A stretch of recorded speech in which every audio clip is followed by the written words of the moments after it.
안녕하세요. 저는 부산 해운대에 사는 52세 전영희입니다.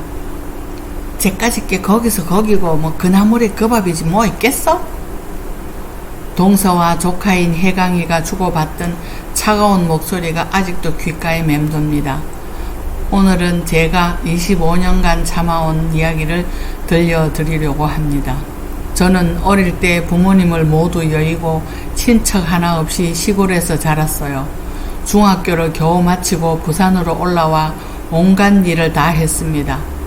식당 설거지부터 공장 야간 작업까지 안 해본 일이 없었죠. 그렇게 악착같이 모은 돈으로 작은 국밥집을 열었고 그 식당 하나로 아들 재혁을 키워냈습니다. 시댁 식구들은 저를 늘 깔봤어요. 특히 동서 강희진은 만날 때마다 저를 무시했습니다. 배운 것도 없는 시골 무지랭이 출신이니 식당이나 한다고 비웃었죠. 참고 또 참았습니다. 제 아들 재형만 잘 크면 된다고 생각하며 이를 악물고 살았어요. 그런데 재혁이 중소기업 경리부에 취직하고 결혼까지 하게 되자 동서의 비아냥은 더욱 심해졌습니다. 아니, 경리직 월급쟁이가 무슨 호텔 결혼식을 해? 뱁새가 황새 따라가려다가 가랭이 찢어질 줄 모르고. 그 말을 듣는 순간 25년간 꾹꾹 눌러 참았던 분노가 폭발할 뻔했습니다. 하지만 저는 참았습니다. 왜냐하면 동서는 앞으로 일어날 일을 몰랐었거든요. 이 식당 여사장이 누구인지. 사실 저는 결혼식이 끝나면 아들과 며느리 그리고 시어머니께 무엇보다도 25년간 절 무시하던 동서에게 보란듯이 제 재산을 공개하려고 했었거든요. 그리고 저도 몰랐던 8년 전 동서가 저지른 일을 며느리가 다 알고 있다는 사실을 동서는 몰랐어요. 결혼식 날 제가 재산을 공개하려던 일은 차치하고 8년 전 동서가 했던 어마어마한 사건의 진실이 밝혀지면서 동서는 완전히 무너졌습니다. 그날 아침은 참으로 화창했습니다. 해운대 그랜드 호텔 대연회장은 샹들리에 불빛 아래 보랏빛과 하얀 빛의 수국들로 가득 채워져 있었어요. 제 아들 재혁의 결혼식 날이었습니다. 25년간 악착같이 일해서 이 날을 맞이한 저는 누구보다 행복했어요. 가슴이 벅차오르는 감동을 애써 숨기며 환한 미소를 지었습니다. 호텔 로비에서 하객들을 맞이하고 있을 때였어요. 저 멀리서 서방님과 동서 그리고 동서의 딸 혜강이가 걸어오는 모습이 보였습니다. 단정하게 차려입은 서방님 옆에서 동서는 여전히 거만한 표정으로 주변을 둘러보고 있었어요. 조카 혜강이는 엄마 옆에 바짝 붙어 어색하게 걸어오더라고요. 그 가족을 보는 순간 평소의 짓거리들이 떠올라 순간적으로 불쾌한 느낌이 스쳤지만 제게는 그럴 수 없는 기쁜 날이기에 애써 밝은 표정을 지으며 맞이했습니다. 오늘만큼은 싸우고 싶지 않았거든요. 서방님은 언제나처럼 온화한 미소로 축하 인사를 건넸습니다. 저도 고개 숙여 감사 인사를 했어요. 그런데 동서가 제 옆으로 스르륵 다가오더니 특유의 비아냥거리는 투로 말을 시작했습니다. 저는 그 목소리만 들어도 신경이 곤두서고 온몸에 소름이 돋았지만 꾹 참았어요. 동서는 겉으로는 축하한다는 말을 하면서도 눈빛만큼은 차갑게 저를 훑어보고 있었습니다. 그리고 주변에 다른 하객이 있는지 없는지 확인하듯 둘러보더니 낮은 목소리로 말을 이었어요. 동서의 얼굴에는 제가 25년간 봐온 그 특유의 우울감이 가득했습니다. 마치 제가 분수도 모르고 호텔 결혼식을 한다는 듯한 표정이었죠. 저는 그 표정을 보는 순간 무언가 한 방 먹이고 싶다는 생각이 들었지만 또 꾹꾹 눌러 참았습니다. 오늘은 세상에서 제일 착하고 멋진 우리 아들의 결혼식이니까요. 동서는 제가 아무 반응도 하지 않자 더욱 신이 나서 말을 이어갔습니다. 저는 그 모습을 지켜보며 속으로 생각했어요. 조금만 기다려봐.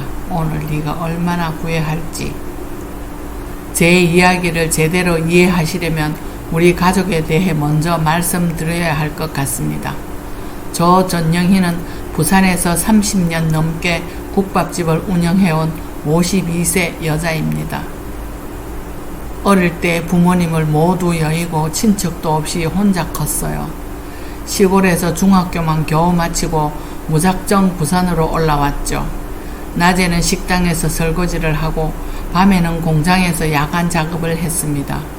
그렇게 악착같이 돈을 모아 25살에 작은 국밥집을 열었어요. 그리고 그 무렵 제 남편을 만났습니다. 남편은 중소기업 영업사원이었는데 성실하고 따뜻한 사람이었어요. 남편은 제가 친정도 없고 배움도 없다는 사실을 알고도 흔쾌히 결혼을 결심했습니다. 시어머니께서도 저를 따뜻하게 받아주셨어요.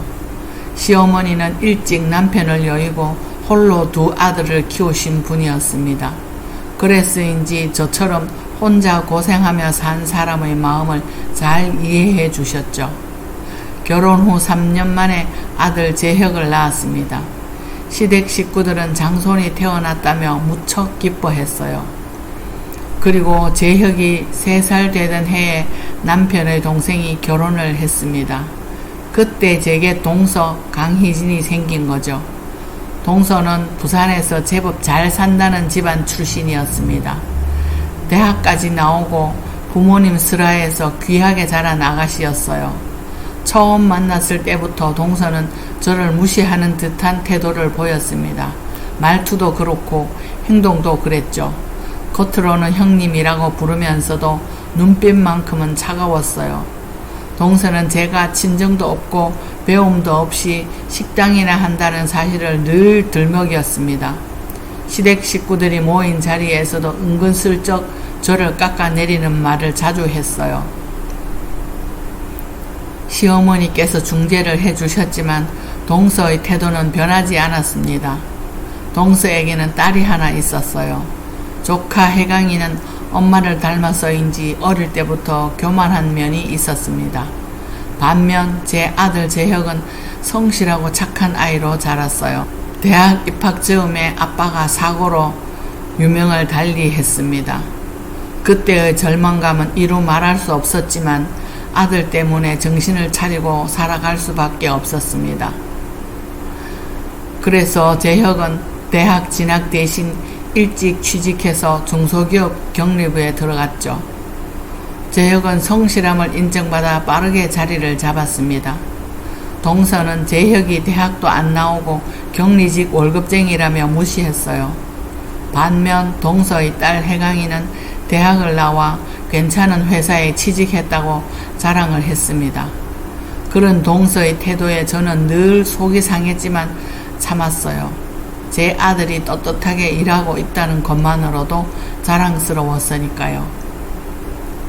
그리고 세월이 흘러 재혁이 드디어 결혼할 여자를 만났다고 했을 때 저는 정말 기뻤습니다.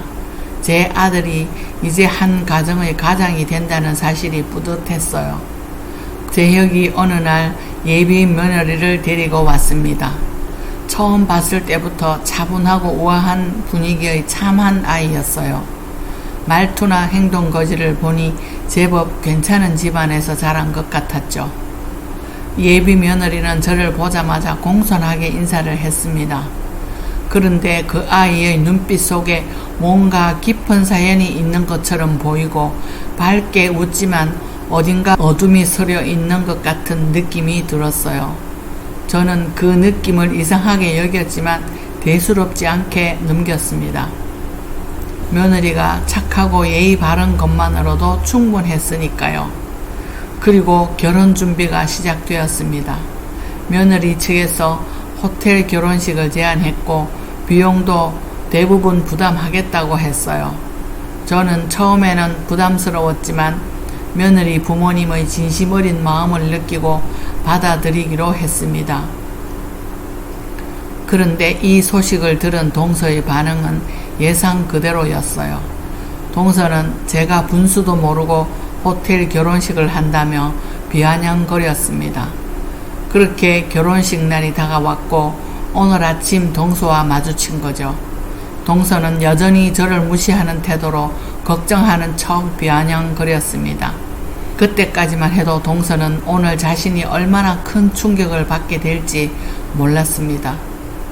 동서는 재혁이 격리직으로 얼마나 벌겠냐며 운을 뗐습니다. 그리고 제가 식당 하나로 아들 키우느라 얼마나 쪼들렸을지 뻔하다고 했어요. 그런 형편에 호텔 결혼식이라니 무리하는 거 아니냐는 말도 덧붙였죠. 저는 그 말을 들으면서도 표정 하나 변하지 않았습니다. 오히려 속으로는 피식 웃음이 나왔어요. 오늘 내가 터뜨릴 믿는 구석이 있었으니까요. 그래서 일부러 아무 반응도 하지 않았어요. 동서는 제가 반응하지 않자 더욱 신이 나서 말을 이어갔습니다. 요즘 사람들이 남한테 보여주려고 허세 부리는 게 문제라고 했어요. 돈 있는 사람들이 쓰는 건 괜찮지만 형편 안 되는 사람들이 따라하는 게 문제라고도 말했습니다. 그 말은 곧 제가 형편도 안 되면서 무슨 호텔 결혼식을 하느냐는 뜻이었죠. 동서의 목소리에 우월감이 가득했습니다. 마치 자신은 그런 짓 안 해도 되는 사람이라는 듯이요. 저는 그 말을 들으면서 손에 힘을 꽉 주고 참았어요. 결혼식장에서 쓸데없이 험한 말 주고받고 싶지 않았거든요. 그런데 동서는 거기서 멈추지 않았습니다. 한 발 더 나아가 속담까지 들먹이며 저를 조롱했어요. 뱁새가 황새 따라가다 가랑이 찢어진다는 말을 했습니다. 그 말을 듣는 순간 제 인내심이 한계에 다다랐습니다. 25년간 참고 참았던 분노가 곧 터져 나올 것만 같았죠. 결혼식장이라는 것만 아니었다면 당장이라도 동서에게 한 소리를 했을 거예요. 하지만 저는 또 참고 참았습니다. 동서는 계속 제가 참고 있는 것을 약점으로 여긴 듯 더욱 기세등등해졌습니다.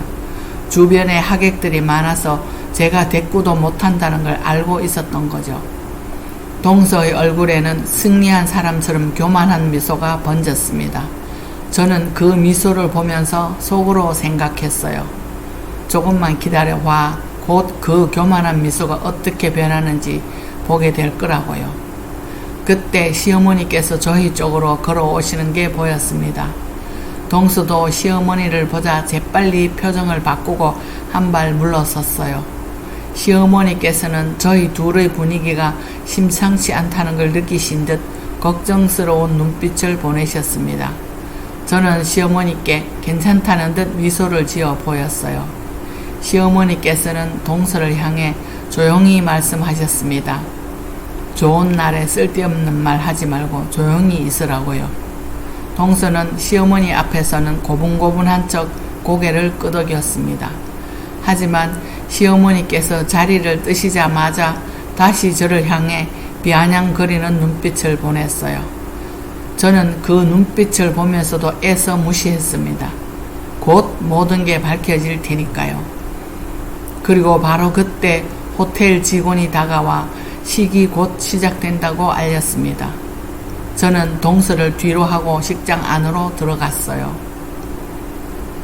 식장은 우아한 보라색과 흰색의 수국들이 은은한 조명으로 고급스럽게 꾸며져 있었습니다.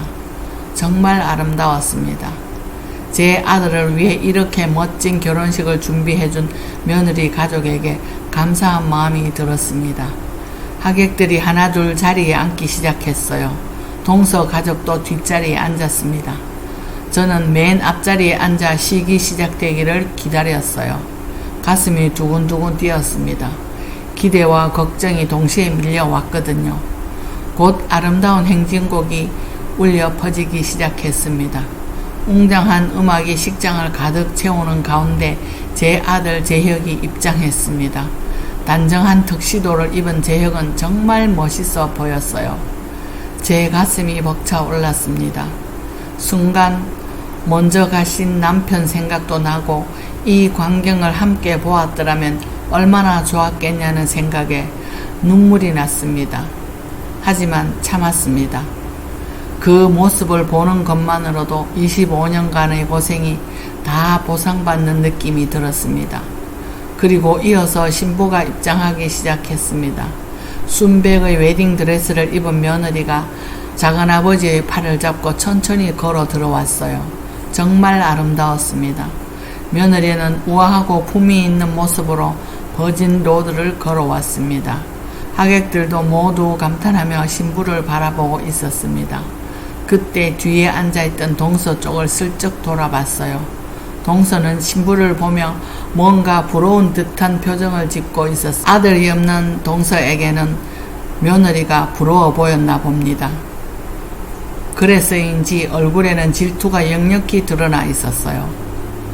저는 속으로 비식 웃음이 나왔습니다. 동서는 조금 있다 내가 발표할 내용을 아무것도 모르고 있었으니까요.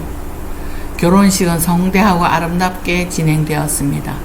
주례 말씀도 감동적이었고 신랑 신부의 서약도 진심이 느껴졌어요. 하객들은 박수를 치며 두 사람을 축복했습니다. 저도 눈물을 참으며 아들 부부를 바라보았어요. 식이 끝나고 이제 피로 연장으로 이동할 시간이 되었습니다. 하객들이 하나둘 피로 연장으로 향했어요. 저도 다른 가족들과 함께 피로 연장으로 갔습니다. 피로 연장은 식장 바로 옆 대연회장이었어요. 테이블마다 고급스러운 꽃장식이 되어 있었고 음식도 풍성하게 차려져 있었습니다. 하객들이 자리에 앉아 음식을 먹기 시작했어요. 저는 가족 테이블에 앉아 주변을 둘러보았습니다. 동서 가족도 한쪽 테이블에 앉아 있었어요. 그런데 동서의 모습이 좀 이상했습니다. 안절부절 못하는 듯한 모습이었죠. 계속 입구 쪽을 쳐다보며 뭔가를 기다리는 것 같았습니다. 저는 동서의 그런 모습이 신경 쓰였지만 대수롭지 않게 여겼어요. 곧 신랑 신부가 피로 연장에 입장할 시간이 되었습니다. 하객들이 모두 박수를 치며 기다렸어요. 드디어 연회복으로 갈아입은 신랑 신부가 입장했습니다. 며느리는 우아한 보라색 드레스를 입고 있었어요. 정말 고급스럽고 아름다웠습니다. 제혁과 며느리는 손을 잡고 각 테이블을 돌며 인사를 시작했어요. 하객들은 축하 인사를 건네고 신랑 신부는 감사 인사를 했습니다. 그렇게 한 테이블씩 돌아가며 인사를 하는데 점점 동서 쪽 테이블로 가까워졌어요. 그때 동서의 얼굴을 보니 더욱 창백해져 있었습니다. 동서는 고개를 푹 숙이고 며느리와 눈을 마주치지 않으려는 듯 했어요. 저는 동서의 그 모습이 이상하다고 생각했습니다. 왜 저렇게 불안해하는 걸까요? 그리고 드디어 신랑 신부가 동서 테이블 앞에 섰습니다. 제혁이 먼저 동서 가족에게 인사를 건넸어요. 동서의 남편인 서방님이 웃으며 축하한다고 말했습니다. 그리고 며느리가 동서 쪽을 향해 고개를 돌렸어요. 바로 그 순간이었습니다. 며느리와 동서의 눈이 마주쳤어요. 동서의 얼굴이 순식간에 하얗게 질렸습니다.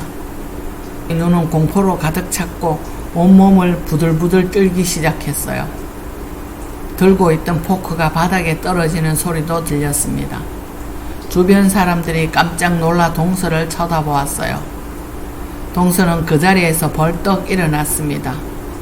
며느리를 보자마자 비명을 지르다시피 소리를 냈습니다. 안 돼! 이럴 수가! 그 목소리는 공포에 질린 듯 했어요. 주변 하객들이 모두 놀라 동서를 쳐다보았습니다. 동서는 며느리에게서 시선을 떼지 못한 채 뒷걸음질을 쳤어요. 마치 귀신이라도 본 듯한 표정이었습니다.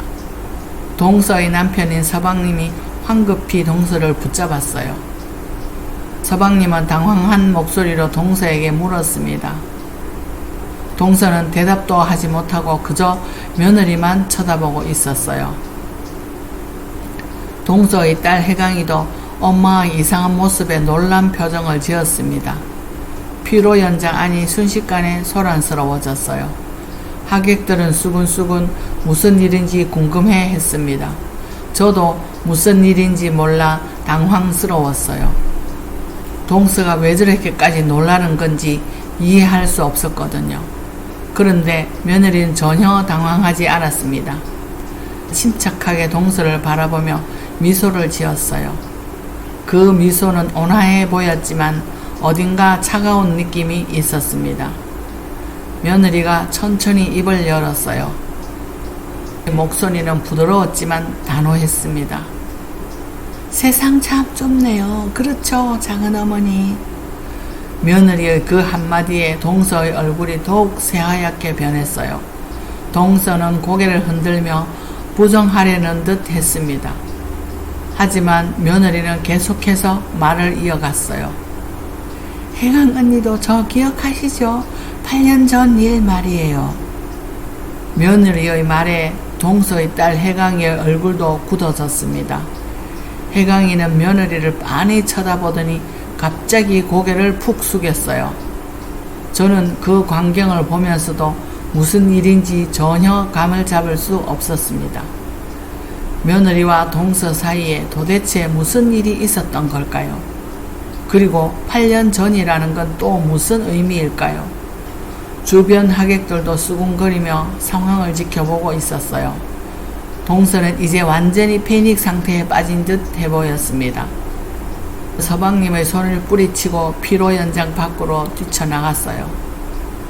동서의 급작스러운 행동에 서방님도 황급히 뒤를 쫓아갔습니다.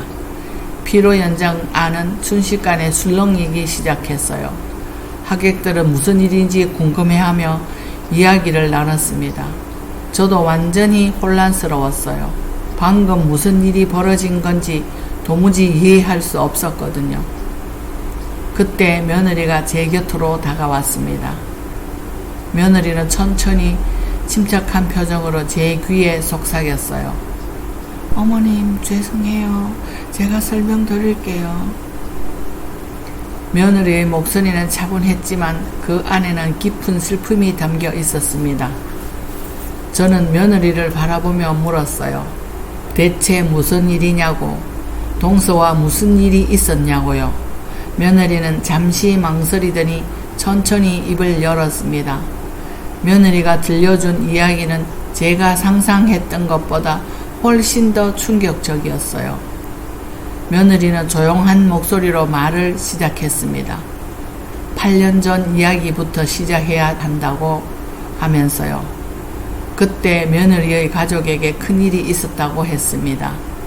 며느리의 아버지가 부동산 투자를 했었대요. 그런데 그게 사기였다는 겁니다. 며느리 아버지는 그 사기로 전 재산을 날렸고 빚까지 지게 되었다고 했어요. 집도 잃고 사업도 망했다고 했습니다.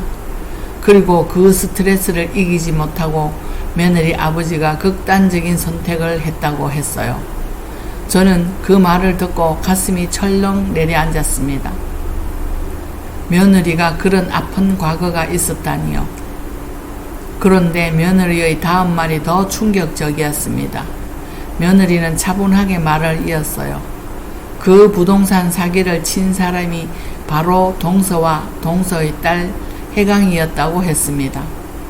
저는 그 말을 듣고 정신이 아득해졌어요. 동서가 그런 끔찍한 일을 저질렀다니 믿을 수 없었습니다. 며느리는 계속해서 설명했어요. 8년 전 동서와 혜강이는 부동산 투자 회사를 차려서 사람들을 속였대요. 높은 수익률을 보장한다면서 사람들을 모아 돈을 받아서 챙겼다고 했습니다. 며느리의 아버지도 그 피해자 중 한 명이었던 거예요. 경찰 조사도 받았지만 증거 부족으로 처벌받지 않았다고 했습니다. 하지만 피해자 가족들은 모두 큰 상처를 받았어요. 며느리의 가족은 그 중에서도 가장 큰 피해를 며느리는 그때의 일을 담담하게 이야기했지만 목소리는 떨리고 있었어요. 저는 며느리의 손을 꼭 잡았습니다. 그리고 물었어요. 그럼 며느리가 저희 집안으로 시집 온 건 복수하러 온 거 아니냐고요. 며느리는 고개를 저었습니다. 제 눈을 똑바로 쳐다보면서 말했어요. 처음에는 그런 생각도 있었지만 재혁을 만나고 나서 진심으로 사랑하게 되었다고요. 그리고 어머님이 정말 좋은 분이라서 이 인연을 소중히 여기게 되었다고 했습니다. 며느리는 결혼 준비를 하다가 재혁의 친척 사진을 보고 동서를 알아봤다고 했습니다. 그때 고민이 많았지만 재혁에 대한 사랑 때문에 결혼을 결심했다고 해요. 동서가 그런 끔찍한 일을 저질렀다니 믿기지 않았어요. 하지만 며느리의 진지한 표정을 보니 거짓말이 아니라는 걸 알 수 있었습니다. 저는 며느리를 꼭 안고 말했습니다. 미안하다고, 내가 몰랐었다고. 며느리는 제 품에서 조용히 눈물을 흘렸습니다. 피로 연장은 여전히 소란스러웠습니다. 하객들은 방금 벌어진 일에 대해 수군거리고 있었어요. 저는 며느리와 함께 잠시 피로 연장 밖으로 나왔습니다. 복도에서 며느리는 좀 더 자세한 이야기를 들려주었어요. 8년 전 동서와 혜강이가 저지른 일의 전말을 말이죠. 며느리의 이야기를 듣는 동안 제 가슴은 답답하고 아팠습니다. 며느리의 아버지는 성실한 사업가였대요. 작은 무역회사를 운영하며 가족을 돌보던 평범한 가장이었다고 했습니다. 그런데 사업 확장을 위해 부동산 투자를 결심했대요. 그때 동서와 혜강이가 운영하는 투자회사를 알게 되었다고 합니다. 동서는 며느리 아버지에게 확실한 수익을 보장한다며 투자를 권유했대요. 혜강이도 함께 나서서 그럴듯한 서류를 보여주며 설득했다고 합니다. 며느리 아버지는 그 말을 믿고 거의 전 재산을 투자했다고 합니다. 하지만 그게 모두 거짓이었던 것이죠. 동서와 혜강이는 투자금을 받자마자 회사를 폐쇄하고 잠적했대요. 며느리 아버지는 하루아침에 모든 것을 잃었습니다. 집도 빼앗기고 회사도 문을 닫아야 했답니다. 그 충격으로 며느리 아버지는 우울증에 시달렸다고 합니다. 결국 며느리가 고등학생이었을 때 아버지는 스스로 안 좋은 선택을 하셨다 합니다. 며느리는 그때의 일을 이야기하며 눈물을 흘렸습니다. 며느리의 어머니는 혼자 딸을 키우기 위해 온갖 일을 다 했답니다. 식당에서 일하고 청소 일도 하고 며느리를 대학까지 보냈다고 합니다. 며느리는 그런 어머니를 보며 자랐기 때문에 더욱 열심히 살았대요. 대학을 졸업하고 좋은 회사에 취직했고 지금은 과장으로 일하고 있다고 했습니다. 그리고 재혁을 만나 결혼까지 하게 된 거죠. 하지만 결혼 준비 중에 재혁의 친척 사진을 보고 동서를 알아본 겁니다. 재혁을 사랑하지만 동서를 만나야 한다는 사실이 괴로웠다고 합니다. 하지만 재혁에 대한 사랑과 제가 열심히 살아온 이야기에 대한 믿음으로 결혼을 결심했다고 하네요. 며느리는 동서에게 복수를 하려는 게 아니라고 했습니다. 다만 과거를 숨기고 살던 동서가 진실과 마주하기를 바랐대요. 그리고 오늘 결혼식에서 그 순간이 온 거죠. 저는 며느리의 이야기를 듣고 정말 많은 생각이 들었습니다. 동서가 그런 엄청난 일을 저질렀었다니, 그리고 그 여파가 사람까지 죽게 만들었다니. 하지만 동시에 동서의 평소 행동들이 이해가 되기도 했습니다. 동서는 늘 죄책감을 안고 살았던 거예요. 그래서 더욱 오만하고 남을 무시하는 태도로 자신을 감췄던 게 아닐까요? 저는 며느리에게 물었습니다. 그럼 이제 어떻게 할 거냐고요? 며느리는 잠시 생각하더니 대답했어요. 동서가 진심으로 잘못을 뉘우치길 바란다고 했습니다. 그리고 피해자들에게 제대로 사과하고 보상하길 원한다고 했어요. 며느리는 복수가 아니라 정의를 원한다고도 말했습니다. 저는 며느리의 그 말에 고개를 끄덕였어요. 며느리는 정말 현명하고 강한 사람이었습니다. 그렇게 며느리와 이야기를 나누고 있을 때 서방님이 복도로 나왔어요. 서방님의 얼굴에는 깊은 근심이 서려 있었습니다. 저희를 보자 고개를 숙였어요. 그리고 조용히 말했습니다. 동서가 지금 호텔 화장실에서 나오지 않는다고요. 서방님도 무슨 일인지 정확히는 모르지만 뭔가 큰 일이 있는 것 같다고 했습니다. 저는 서방님에게 며느리의 이야기를 간단히 전해 주었어요. 서방님은 그 말을 듣고 큰 충격을 받은 듯 보였습니다. 전혀 몰랐던 일이라며 고개를 저었어요. 서방님은 8년 전에 동서와 잠깐 별거를 했었는데 그때 무슨 일이 있었는지 정확히 몰랐다고 합니다. 동서가 사업을 한다고 했지만 자세한 내용은 말해주지 않았었대요. 그리고 얼마 후 동서가 돈을 벌었다며 다시 돌아왔었다고 합니다. 서방님은 그때 동서가 정당하게 번 돈인 줄 알았대요. 하지만 지금 생각해보니 그때 사기로 번 돈이었던 것 같다고 했습니다. 서방님은 정말 미안하다며 저희에게 고개를 숙였어요. 저는 서방님에게 말했습니다. 서방님 잘못은 아니라고요. 다만 동서가 제대로 책임을 져야 한다고 했습니다. 서방님은 고개를 끄덕이며 동서를 데리고 오겠다고 했어요. 서방님이 동서를 데리고 간 사이 저는 며느리와 함께 피로 연장으로 돌아갔습니다. 하객들은 여전히 수군거리고 있었어요. 저는 며느리에게 괜찮냐고 물었습니다. 며느리는 싹싹하게 웃으며 괜찮다고 했어요. 오히려 이제야 마음이 후련하다고 했습니다. 8년간 가슴에 묻어두었던 진실을 드러낼 수 있어서 다행이라고 했어요. 저는 며느리의 그 강인함에 감탄했습니다. 그렇게 잠시 후 서방님이 동서를 데리고 피로 연장에 들어왔습니다. 동서의 얼굴은 눈물 자국으로 얼룩져 있었어요. 동서는 고개를 푹 숙인 채 며느리 앞으로 다가왔습니다. 그리고 무릎을 꿇고 바닥에 얼굴이 닿을 정도로 엎어졌습니다. 피로 연장 안이 순식간에 조용해졌습니다. 많은 친척들과 하객이 그 광경을 지켜보고 있었죠. 동서는 떨리는 목소리로 말을 시작했습니다. 8년 전 자신이 저지른 일을 고백했어요. 부동산 투자 사기를 쳤고 많은 사람들에게 피해를 입혔다고 했습니다. 특히 며느리의 아버지에게 가장 큰 피해를 입혔다고 인정했어요. 동서는 그동안 그 죄책감을 안고 살았지만 용기가 없어서 사과하지 못했다고 했습니다. 며느리를 향해 진심으로 사과한다고 말했습니다.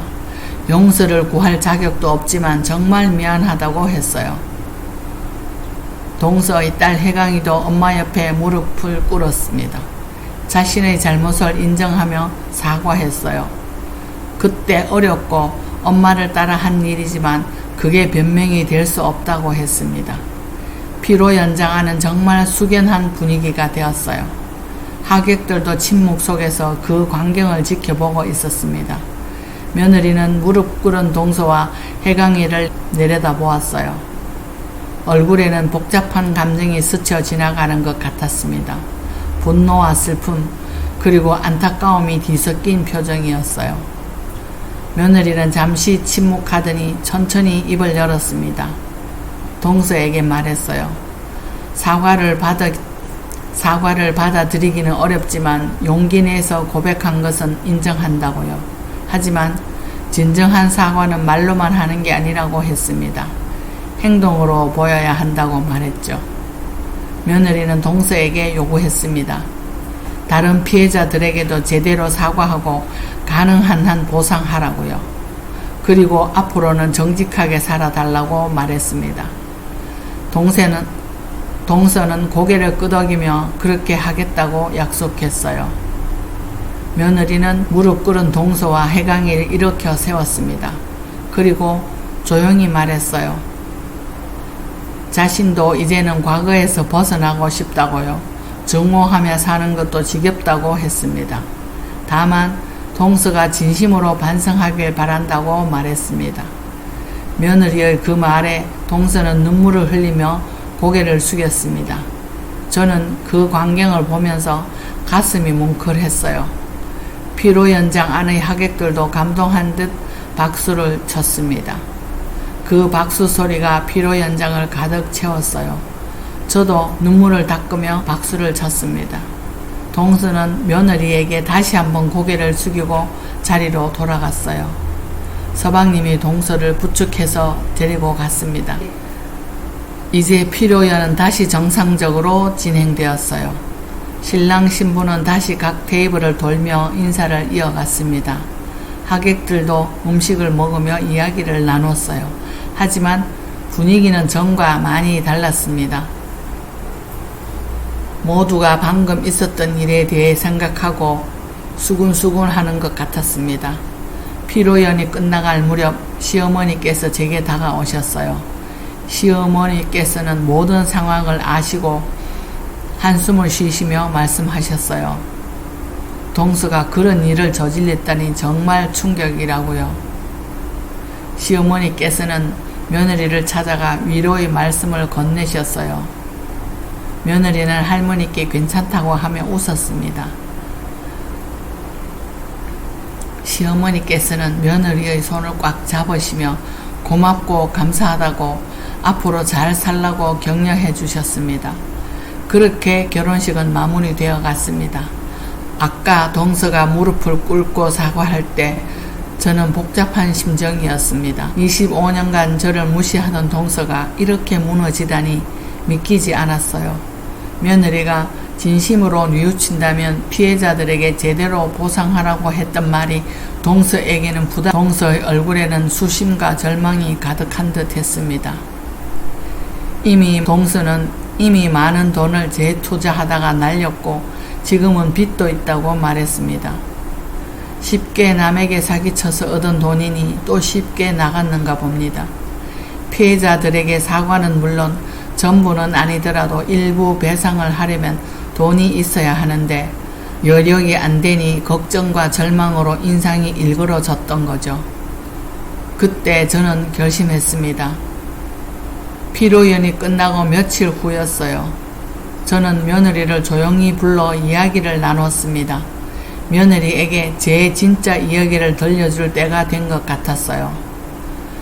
며느리는 궁금한 표정으로 저를 바라보았습니다. 저는 천천히 입을 열었어요. 사실 저는 단순한 국밥집 사장이 아니라고 말했습니다. 며느리는 깜짝 놀란 표정을 지었어요. 저는 며느리에게 모든 것을 털어놓았습니다. 30년 전 작은 국밥집으로 시작해서 지금은 부산 시내에 빌딩 4개를 소유하고 있다고요. 며느리는 믿을 수 없다는 표정이었어요. 저는 며느리에게 설명했습니다. 처음 국밥집을 시작했을 때는 정말 힘들었다고요. 하루 종일 일해도 남는 게 별로 없었습니다. 하지만 포기하지 않았어요. 성실하게 일하고 손님들을 정성껏 대했습니다.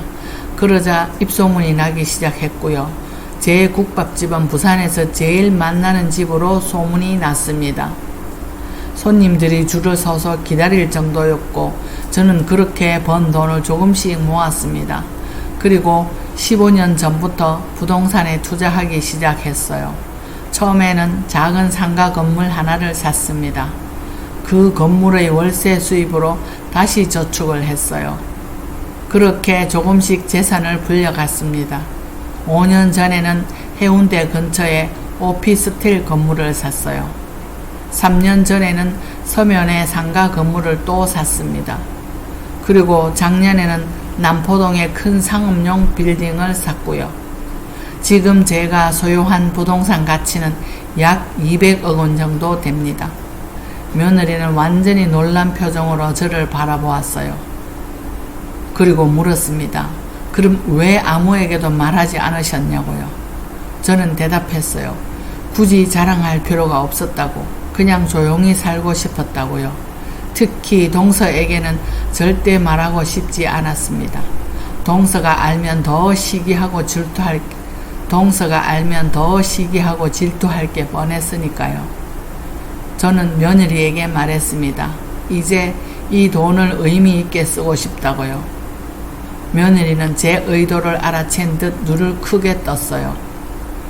며느리에게 제안을 했습니다. 동서의 사기 피해자들을 돕고 싶다고요. 물론 동서가 직접 책임져야 하지만 피해자들은 빨리 보상받아야 하니까요. 그래서 제가 먼저 보상을 도와주고 동서는 나중에 제게 갚게 하면 어떻겠냐고요. 며느리는 잠시 생각하더니 고개를 끄덕였습니다. 며느리도 피해자들이 빨리 보상받기를 원했어요. 특히 며느리 어머니를 위해서라도 그렇게 하고 싶다고 했습니다. 우리는 함께 피해자들을 돕기로 결심했습니다. 며칠 후 저는 동서와 서방님을 만났어요. 동서는 여전히 고개를 들지 못하고 있었어요. 저는 동서에게 말했습니다. 피해자들에게 보상할 돈을 제가 먼저 대신 내주겠다고요. 동서는 깜짝 놀라 저를 쳐다봤어요. 믿을 수 없다는 표정이었죠. 서방님도 놀란 표정으로 저를 바라보았어요. 저는 차분하게 설명했습니다. 제가 30년간 식당 일을 하며 모은 돈이 있다고요. 부동산 투자로 재산을 불렸고 지금은 빌딩 4개를 소유하고 있다고 말했습니다. 동서와 서방님은 완전히 충격을 받은 듯 보였어요. 특히 동서는 입을 다물지 못했습니다. 25년간 자신이 무시했던 형님이 자신보다 훨씬 부자였던 거죠. 저는 동서에게 조건을 제시했습니다. 제가 피해자들에게 보상을 하는 대신 동서는 저에게 빚을 지는 거라고요. 그리고 동서는 출소 후 제 식당에 일하며 빚을 갚아야 한다고 했습니다. 동서는 고개를 끄덕이며 그러겠다고 했습니다. 하지만 그때 서방님은 동서와 더는 같이 못 살겠다며 이혼 준비를 하고 있었습니다. 그래서 저는 서방님에게 제안을 했습니다. 이혼하지 말고 동서를 기다려주면 어떻겠냐고요. 그리고 그동안 내 빌딩들을 관리하는 일을 맡아달라고 했습니다. 서방님은 잠시 생각하더니 눈물을 흘리면서 감사하다고 했습니다. 사실은 이혼하고 싶지 않지만 경제적으로 너무 힘들고 동서에 대한 배신감 때문에 이혼을 선택하려고 했다고 속마음을 털어놓더라고요. 저는 변호사를 통해 피해자 명단을 확보했습니다. 그리고 한 명 한 명 찾아가 보상금을 전달했어요. 총 피해 금액은 약 30억 원 정도였습니다. 저는 그 돈을 모두 지불했어요. 피해자들은 놀라워하며 감사해 했습니다. 특히 며느리 어머니께는 따로 찾아뵙고 보상금을 드렸어요. 며느리 어머니는 눈물을 흘리며 고마워하셨습니다. 8년간 기다려온 일이었으니까요. 며느리 어머니는 제 손을 꽉 잡으시며 말씀하셨습니다. 이제야 남편 영전에 편히 보고할 수 있을 것 같다고요. 저는 며느리 어머니를 꽉 안아드렸습니다. 모든 피해자들에게 보상이 완료되었어요. 동서는 저에게 30억 원의 빚을 지게 된 거죠. 물론 당장 갚을 수는 없을 거예요. 물론 당장 갚을 수는 없는 금액입니다. 동서는 출소 후 평생 일하며 갚겠다고 약속했습니다. 드디어 동서의 재판이 진행되었습니다. 검찰은 동서에게 징역 10년을 구형했어요. 하지만 저와 며느리는 법정에 탄원서를 제출했습니다. 동서가 진심으로 뉘우치고 있고 피해자들도 모두 보상받았다는 내용이었어요. 재판장은 그 점을 참작해서 형을 감경했습니다. 동서에게는 징역 5년이 선고되었고 해강이에게는 집행유예가 선고되었습니다. 동서는 5년간 교도소에서 지내야 했어요. 하지만 예상보다 짧은 형량이었기에 감사하다고 했습니다. 동서는 법정에서 저와 며느리를 바라보며 하염없이 눈물을 흘렸어요. 진심으로 감사하다는 표정이었습니다.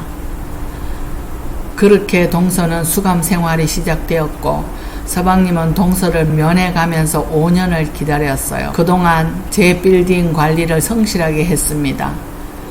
꼼꼼하고 책임감 있게 하는 사람이라 제 건물 관리는 정말 잘 되었습니다. 저는 서방님께 관리비로 매달 일정 금액을 드렸어요.